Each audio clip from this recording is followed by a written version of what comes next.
What's up, everybody? It is Thursday, and it's time for Pop in Politics. I am live coming to you to talk about the Kamala Harris interview. Kamala Harris and uh, Tim Walz on CNN. So the ladies will come on a little later tonight. I had to bring this to you guys. I know many of you may not have watched it. And so I want to bring to you some of the highlights of the interview. All right. So let me see here. So before I begin, I gotta say, as I always say, join the conversation by leaving a comment on YouTube or Twitter. I will check the comments periodically throughout the show. And don't just comment, subscribe. If you miss me here on YouTube, you can watch on Rumble or listen to us on Apple Podcasts or Spotify under the same name, Pop in Politics. Guys, we are an independent media, and if you want to support what we do, your super chats and donations go a long way in helping us produce conservative content. Any amount is appreciated. This is not just a podcast, this is a movement of God fearing, truth seeking, America loving people that understand there's a target on our backs because we value freedom. Yet we must stand. Let's stand together, subscribe so we can amplify this rallying call for freedom. All right, everybody. This interview was something else. First, I want to say before I get into the clips tonight, I have two perspectives. One, it wasn't horrible. Okay, it wasn't horrible in the sense that she didn't say anything. So we've waited 37 days or 38 days now, over a month for this first interview. She couldn't do it on her own. Kamala Harris could not do it on her own. She had to have Walz with her, which is weird. And then she does this and we get nothing from the interview. I mean, Dana Bash, whatever her name is, did not push her on multiple things. It was just a softball interview. And so that was the real mess of it. You didn't get anything. It was nothing really to the interview. So that's what I'm going to bring you guys. I have a couple of clips here. I want to start out with, and I want to let me see here. I want to see what you guys are saying so far about this. I'm not sure if you guys watched it at all. Yes, I am up late tonight. Yep, I had to do this. I had to because I wanted to get on here and bring it to you guys live tonight. Right after the interview, I watched the whole thing. So I did this so you won't have to watch it. All right, so let's get into this. I want to start off with Dana Bash asked her what would she do on day one. So day one in office, what would she do? And she couldn't even answer this straight. I mean, this was really bad. Let me see here. All right. All right, take a look here. Let me expand that for you. All right, here she is, day one. You have less time to make your case to voters than any candidate in modern American history. The voters are really eager to hear what your plans are. If you are elected, what would you do on day one in the White House? Well, there are a number of things. I will tell you, first and foremost, one of my highest priorities is to do what we can to support and strengthen the middle class. When I look at the aspirations, the goals, the ambitions of the American people, I think that people are ready for a new way forward, in a way that generations of Americans have been fueled by hope and by optimism. I think, sadly, in the last decade, we have had in the former president someone who is really been pushing an agenda and an environment that is about diminishing the character and the strength of who we are. So let me stop her right there. So who is she talking about? The last 3.5 years, it was her and Biden. So, and prior to that, as much as they hate to admit it, we all were living really well. You know, inflation was down, gas prices were down. We weren't in any wars. We didn't have the awful Afghanistan pullout. So, what is she talking about a decade ago? We can go back less than that. I mean, they've been in office for over 3.5 years, and it's been hellish. Americans, really dividing our nation. And I think people are ready to turn the page on that. So what would you do day one? Day one, it's going to be about, one, implementing my plan for what I call an opportunity economy. I've already laid out a number of proposals in that regard, which include what we're going to do to bring down the cost of everyday goods, what we're going to do to invest in America's small businesses, what we're going to do to invest in families, for example, extending the child tax credit to $6,000 for families for the first year of their child's life, to help them buy a car seat, to help them buy baby clothes, a crib. There's the work that we're going to do that is about investing in the American family around affordable housing, a big issue in our country right now.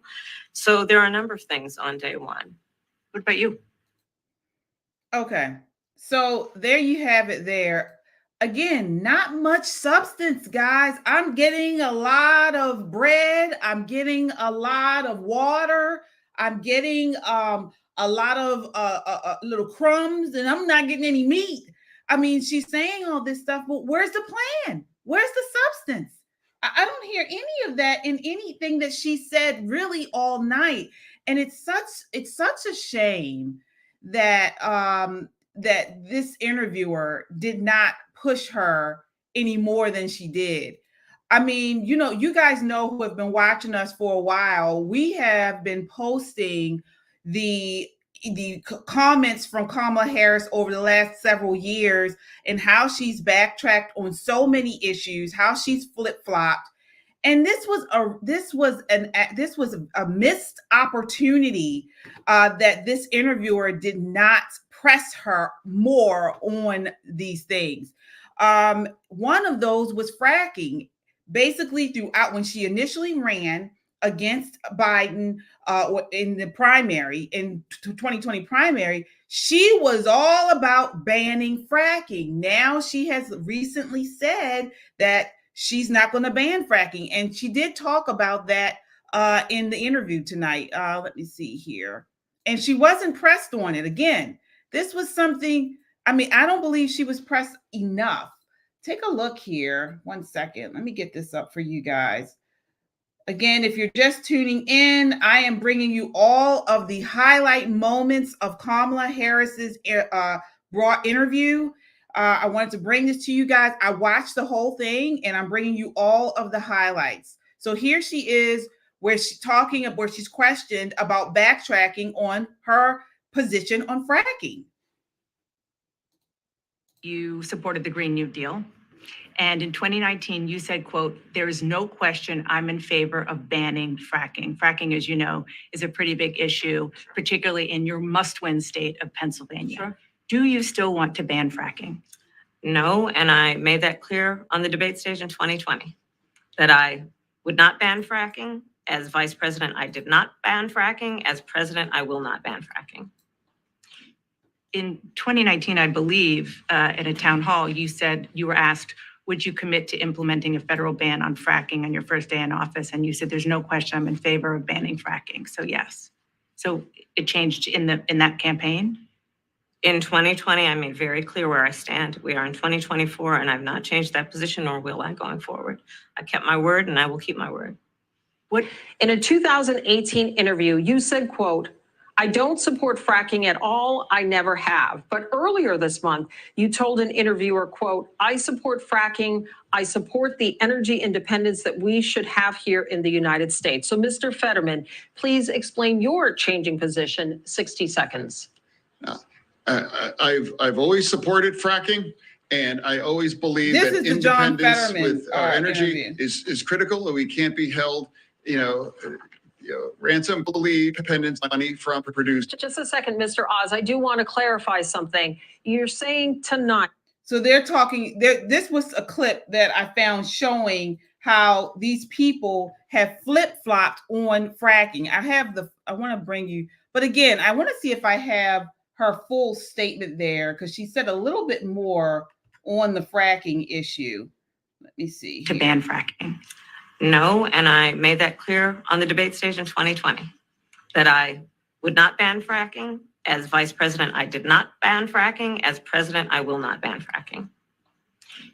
In 2019, I believe, in a town hall, you said you were asked, would you commit to implementing a federal ban on fracking on your first day in office? And you said, there's no question I'm in favor of banning fracking. So yes. So it changed in that campaign? In 2020, I made very clear where I stand. We are in 2024, and I've not changed that position, nor will I go.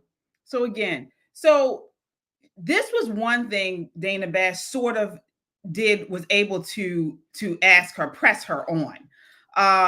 And so she did say, well, you did say in 2019 that you were in favor of banning fracking. But the thing that I didn't like about this whole exchange, she never said why.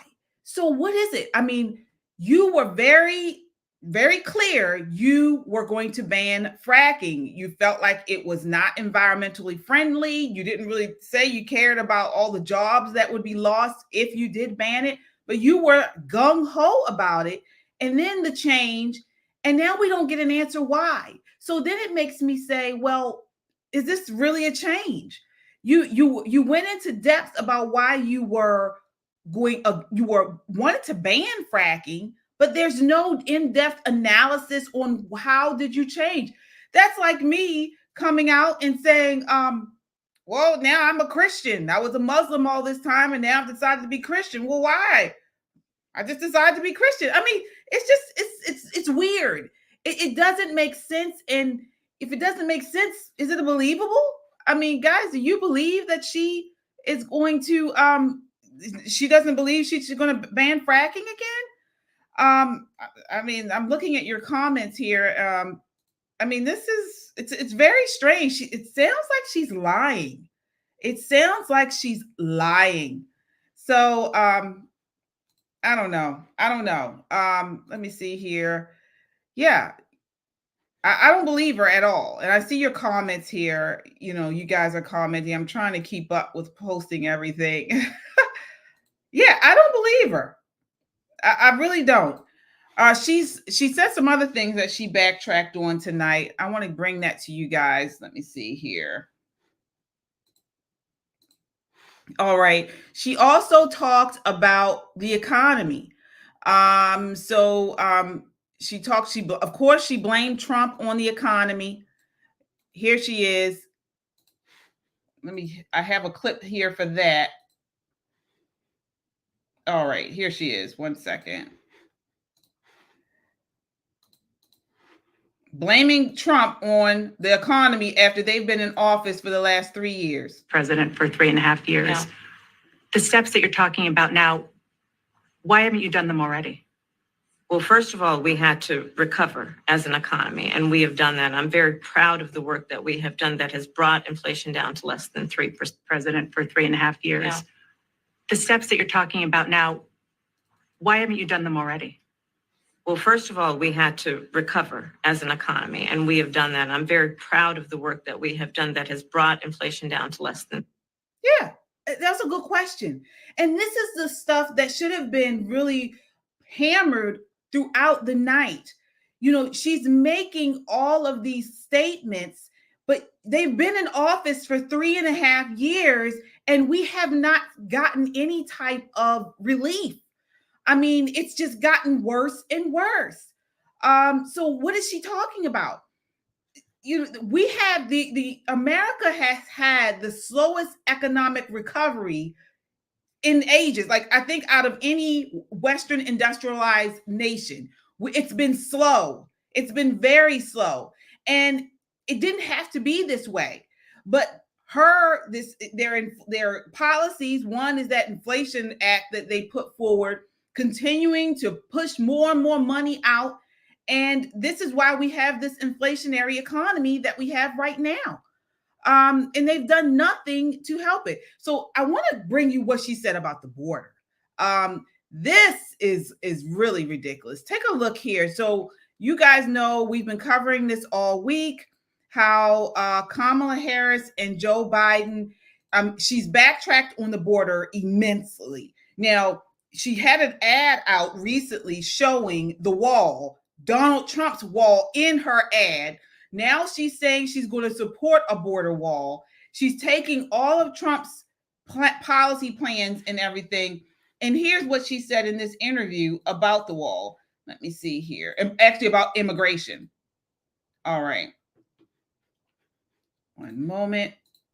Okay, here we have it. Let me rewind this. Okay. Take a look at this. Another question about something that you said in 2019 when you first ran. There was a debate. You raised your hand when asked whether or not the border should be decriminalized. Do you still believe that? I believe there should be consequence. We have laws that have to be followed and enforced that address and deal with people who cross our border illegally, and there should be consequences. That's not an answer. That's not an answer. She is on tape saying that she felt like it should not be a crime to enter or cross the border illegally. She said this. So now to respond with that answer, it's awful. And Donna Bash, or whatever her name is, did not press her on this. And it's sad. I mean, she should have been pressed. She's had interview after interview in the past where she has been asked about this, and she wants to decriminalize border crossings. This is what she said. She's made comments about how people that cross the border are not criminals.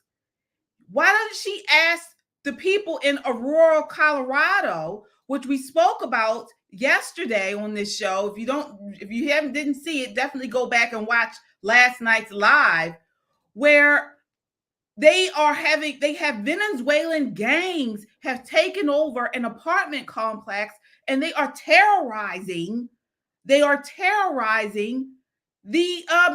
people that live there. I mean, how many illegal immigrants have they got in New York City? They're up now in knife crimes and things like that, because they have so many illegals there that are knifing people. I mean, this is crazy. And this is her answer. 37 days, guys. 37 days. She has not responded. She hasn't done any serious press. Her or Walz, they haven't taken any in any types of interviews. The first one they take, and she gives these half-ass answers. I mean, America, is this what we are supposed to accept? I mean, say what you want. If you don't like Trump, that's fine. But at least the man will talk, and he will support his policies.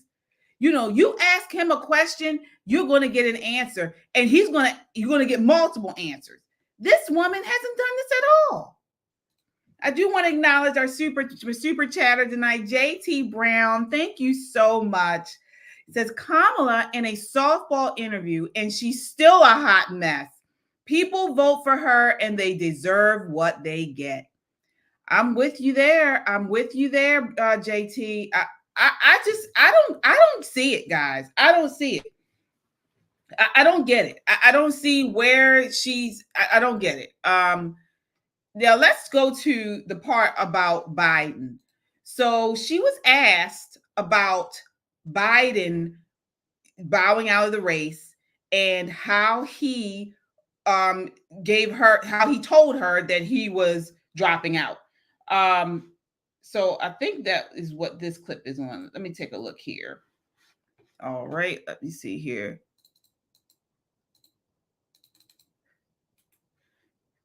Okay, so this is where she is responding to Dana Bash's question about Biden. 1 second. Here we go. Were a very staunch defender of President Harris. You were a very staunch defender of President Biden's capacity to serve another 4 years. Right after the debate, you insisted that President Biden is extraordinarily strong. Given where we are now, do you have any regrets about what you told the American people? No, not at all. Mm. Not at all. I have served with President Biden for almost 4 years now, and I'll tell you, it's one of the greatest honors of my career, truly. Yeah, that was her response there. And Dana Bash did not press her on the fact that she has gone on and on about how Biden was so fit. She's been in rooms with him and he can talk about history. And, you know, when people were putting out the clips of Biden wandering off, of him gibbering, you know, giving gibberish, not able to complete a thought and things like that, she said there was no there. There's nothing wrong with him. He's the smartest guy she's ever met in her life. And she did not press her on any of that. It was a blatant lie. She said she spent so much time with him over the last 3.5 years, and she never asked her, hey, you said this. Now he does that debate, which he wasn't there. You know, you could barely hear him speak. He was off that whole night. What happened? How can you speak to his fitness? And you know, how did you go from him being the smartest person in the room to him dropping out after his poor debate performance, where he clearly looked as though he was not fit? She didn't ask her any of that. She let her off the hook. Guys, this was a softball interview, as many of you are saying. It was a softball interview, and they failed to check her. Can you imagine them giving Trump an interview like that? I don't think I've ever seen it. I don't think I have ever seen them speak to Trump like they spoke to Kamala Harris. They have not. If this were a Trump interview, they would have asked him, if he avoided a question, they would have asked him over and over and over again. Did you see when Trump went to the National Association of Black Journalists and Kamala didn't go? Kamala said she wasn't going. You're not good enough for her to come out of hiding to answer questions for the press. But Trump, as he does, he went there and they asked him, they gave him the craziest questions. They started off each question with some long statement about how he's such a bad person, and then followed it up with some crazy question. I mean, it was awful. And these are the types of interviews that Trump has had to endure with CNN, ABC, NBC, all of them. They give him tough questions. And even if he doesn't answer it totally, they continue to ask him over and over again. We had waited over 30 days for Kamala Harris to speak about her presidency and about her run. And this is the interview? This is the interview. That's terrible. Thank you so much, Gilbert. Another super chatter here. Gilbert Rodriguez. I appreciate you. Thank you so much. I really do. Yeah. I mean, this is crazy. This is crazy. It's sad. It's sad. Like Trump said, the media, mainstream media, has become an enemy of the people. They are no longer our investigators. They are no longer the people that ask the questions that we want to know, that challenge, that hold these government and our leadership and these candidates and political pundits, hold them accountable. They are no longer doing that. That's why, thank God, we have people like us here on Poppin' Politics. independent media who really go the extra mile to bring you guys, the facts. I mean, of course, you all know I'm on the right, but we've called out Trump on his stuff. We've called him out. I don't know if you guys know, Trump just announced today that he is going to mandate the government pay for IVF treatment. So it's pretty controversial on the right.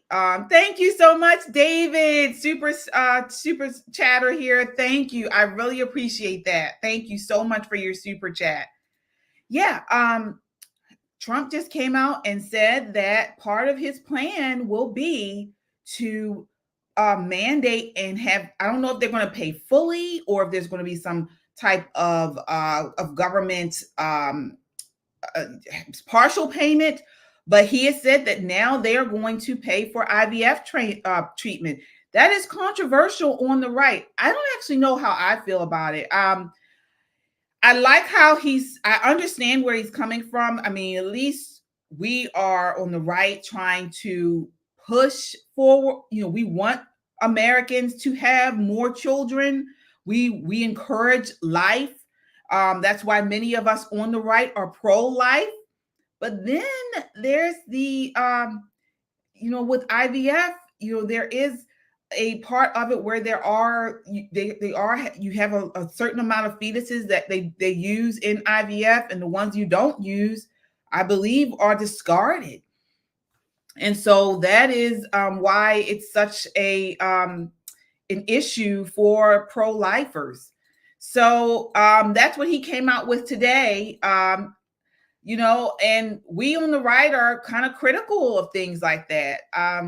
Honestly, I don't know how I feel about it. I really don't. I have family members, I have friends who have had to use IVF, and they were, after years and years and years of waiting, of trying to have children. These couples have been able to have children with IVF. It certainly is different than abortion, where, you're sacrificing babies, So I agree. I think it is better than unlimited abortions, but it is a very big sticking point on the right. So this is something I'm just showing you we are critical of, and we point out. So again, but you imagine Trump getting an interview about that. They would ask him. They would press him on it, and he would have to give an answer. Thank you so much, Marcelo Rodriguez. Thank you so much for your super chat. I really appreciate it. Thank you so much. Yeah, so, it is something to think about. It really is. But again, is that going to stop me from voting for Trump? No, this woman, sat up here on this interview. She's a liar. She's a liar. She's a liar. And not only that, but she looks like some guidance. I don't see leadership here. Let me bring her back up. She doesn't look like someone that I would feel confident, negotiating with the global leaders of the world.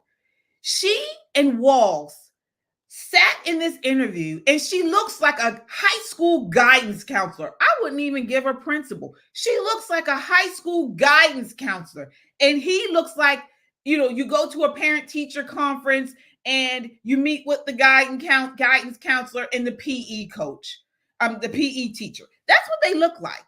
They don't look like leaders of the free world, and they certainly don't sound like it. And that's another thing I want to talk about.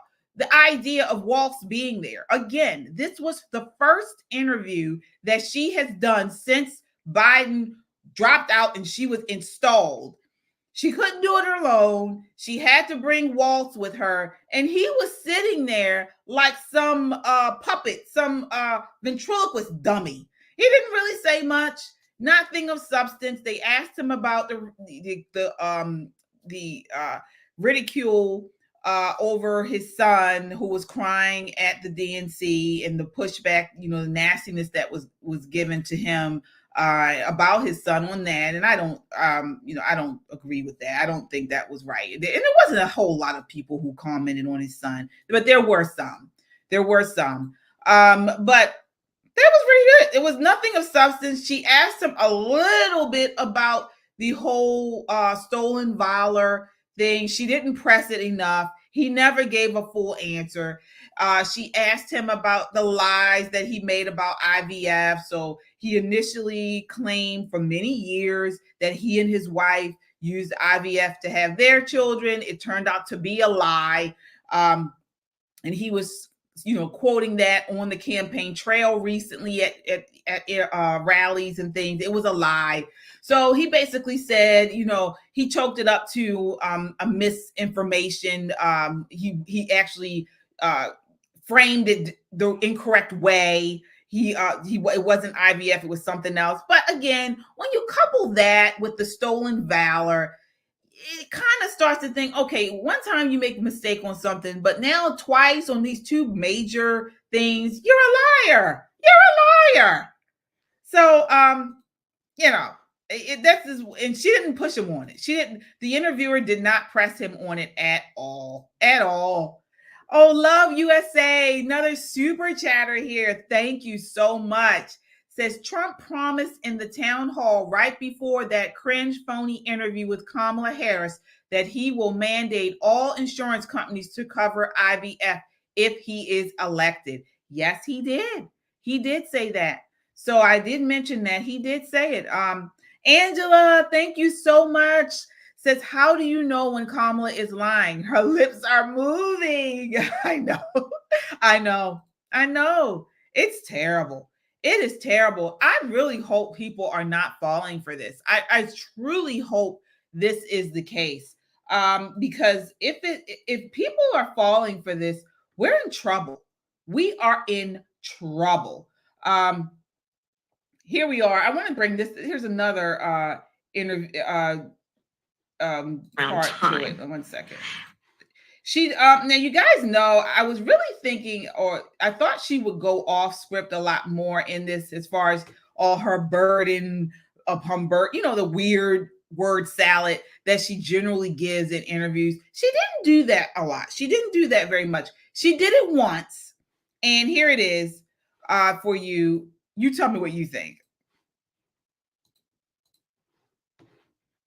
Okay. Let me see here.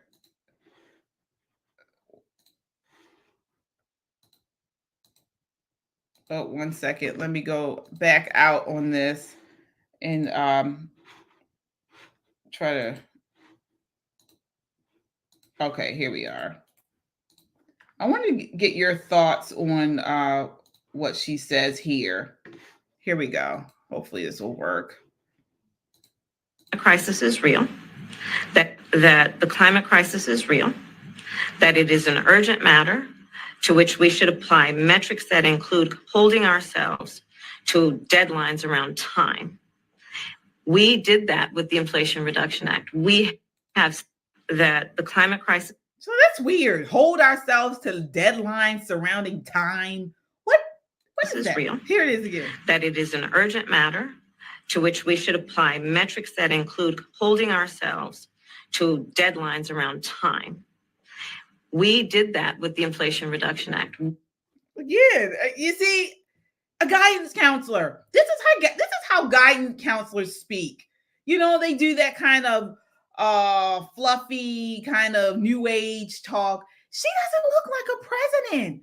I mean, I know a lot of people say they wouldn't vote for a female to be president. I know people say that, but I think that if you did vote for one, if you were going to consider a woman for president, she's got to be hardcore. I mean, you want a woman that is, commands a room, speaks well, is on it about the plans and the substance and things like that. You want someone that's like Carrie Lake. Exactly. even remember the lady who ran on the right on the Republican ticket several years ago. I can't remember her name, but she was even good. Tulsi Gabbard, yes. These are women that you in the interviews, they just know their stuff. Elise Stefanik from New York. I love her. These are women that know their stuff. They get in there and they go at it toe to toe with these interviewers, with these, in rallies. They can break down policy, they can break down the issues.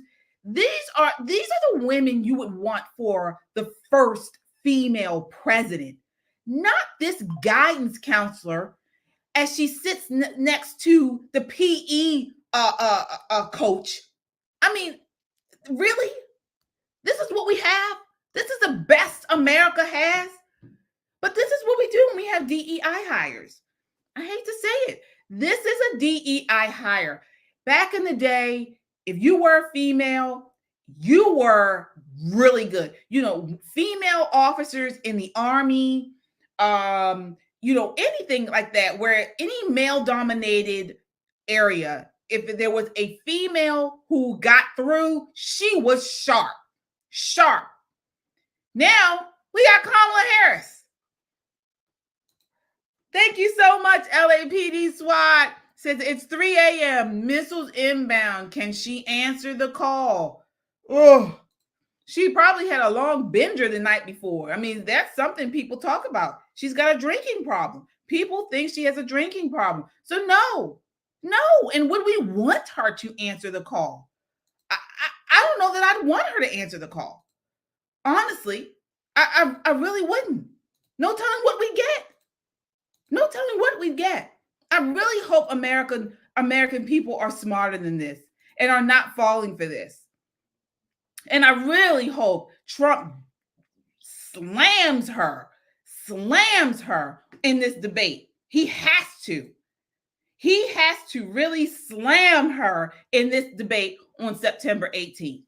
And I mean, not so much with the snarkiness and, how we love Trump with his, the humor. He has to slam her on policy. He really does.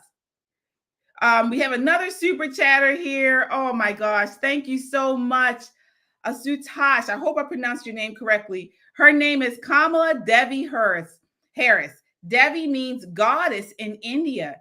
Her name Kamala means lotus. Please Google goddess Lakshmi. You will understand better. Wow. Okay. I certainly will. Thank you for that. And thank you for your super chat. Yeah. So I don't know, guys. Doesn't look good. It does not look good. So I would love for you guys to continue to comment on what you think of how do you think she did on this tonight on this interview. Again, it was a softball interview. They did not really press her like they should have. And it was a missed opportunity. It really was a missed opportunity. We will be back tomorrow. Tomorrow night, we were going to be back with more analysis. I wanted to just bring you guys the highlights of this interview and just go over it with you. But again, she did not lay out any plan. Again, they've been in office for the last 3.5 years. And she has not really, she can't run on that. Generally people, Trump is running on what he did when he was in office last, because he has an agenda to run on that was great, and we as Americans remember that. She can't run on what they've done in the last 3.5 years because it's been horrible. It's been awful. And what she wants to do is continue. Actually, I think it would be worse. I really think it would be worse because, and she mentioned that. She said something that was frightening, guys. And I want to leave you with this. And I don't have the clip. But remember when Obama was in office and when he won, he said that, I believe it was something about, we are going to fundamentally change America. It was something like that. And he did. I mean, Obama brought in all of this, race baiting and this racial hate with what, division. He brought in, of course, the gender issues. And I mean, Biden just continued that, but he just took it to the next level. But it all started with Obama. And she said something similarly. She said she wants transformational change to America. And I think if she gets into office, that's exactly what they'll do. That's exactly what they'll do. I mean, and when I talk about transformational change, it's not good. She's talking about, we don't really know what she's going to do on the border. We don't know, but from what we've seen in action and what she's actually said over and over again, they're for open borders. They're for open borders. We know that. We know that she doesn't believe in this rule of law, even though she was a prosecutor. That didn't mean anything. We were in Baltimore. I'm hailing from Baltimore now. We had a social justice prosecutor that didn't want to enforce crime. So again, Kamala Harris is from that same vein. She was right out there bailing out people, all the BLM rioters, and things like that. She wants to use our tax-paying dollars to allow people to get transgender surgeries, inmates to get transgender surgeries. She wants girls and boys competing against each other in sports. I mean, the list goes on. She has been she's gone very hard against religious freedom and things like that. So this is the transformational change that Kamala Harris wants to bring to America. We've talked about her economy, her economic issues, and what she wants to do with the price controls and bring about Soviet style price gouging, price controls and things like that. I mean, this is really scary. This is a transformational change that she's talking about. This is a transformational change. So again, I don't see how this is going to be good for America. I really don't. And we've got a major issue. It's a major difference between her and Trump. And whether you like him or not, we did well when he was in office. We did well. We just commemorated the Afghanistan withdrawal. 13 soldiers were killed. That did not have to happen. We're seen as a laughing stock across the world when it comes to our military now. They're trying to do all this gender and things in the military.